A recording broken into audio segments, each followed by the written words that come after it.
ሁሉንም ነገር ማድረግ እችላለሁ። እኔ ልዩ ነኝ፣ ዩኒቨርስ ከኔ ጋር ነው። እኔ ድንቅ ነኝ። ማን ነው ይህን ሁሉ ጥቅስ የለጠፈው? እንዲያነቃቃው ነው። ጥቅሱ ነው እንደሚገርም። ያ ሁሉ የምታየው መጽሐፍ አነቃቂ ሰዎች የጻፉት ነው። የማን ያዛዋል ደቀ መዝሙር? ያው ሲሰማ የነበረው አነቃቂ ንግግር ነው። በዚህ ሁሉ አነቃቂ ተኝቷል። ግን ተኝቷል።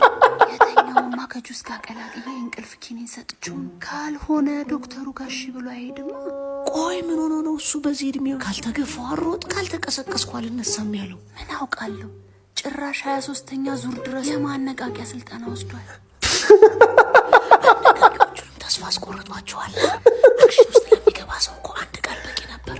ላለመስራት የሚደረድረውን ሰበብ ብዛት ብነግርህ እኮ ይገርማል። ከዛ ደግሞ እንዲያነቃቃኝልና ይሄንን ሁሉ ነገር ያደርጋል። ድገም ቢለው ነው እንጂ እኮ በዚህ እድሜው አንቺ አክስቱ ጋር ከመኖር በላይ የሚያነቃቀው ነገር አልነበረም። ዶክተሩ ግን የምር ይህንን የሰበበኝነት በሽታ ያድኑታል? ለእሱ አታስቢ። ይልቅ ያዡና መኪና ውስጥ እና ኧረ ጸበል ነው ለዚህ የሚበጀው። በቃ ቀለድክ ማለት ነው። እስኪ ዝም ብለሽ ስሚ። የት ነው ያለሁት?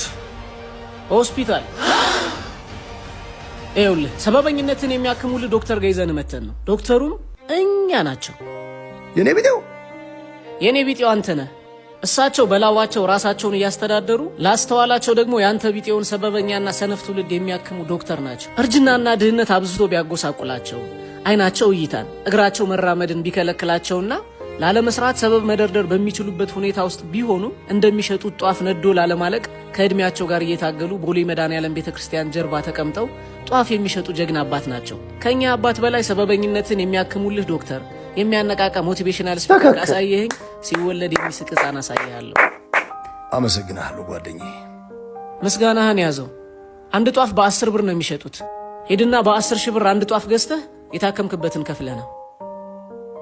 ኧረ እኔ ባርኮት ተለየሽብኝ። ኧረ በዛብኝ እኮ ያንቺ ምርጥነት በዛብኝ እኮ።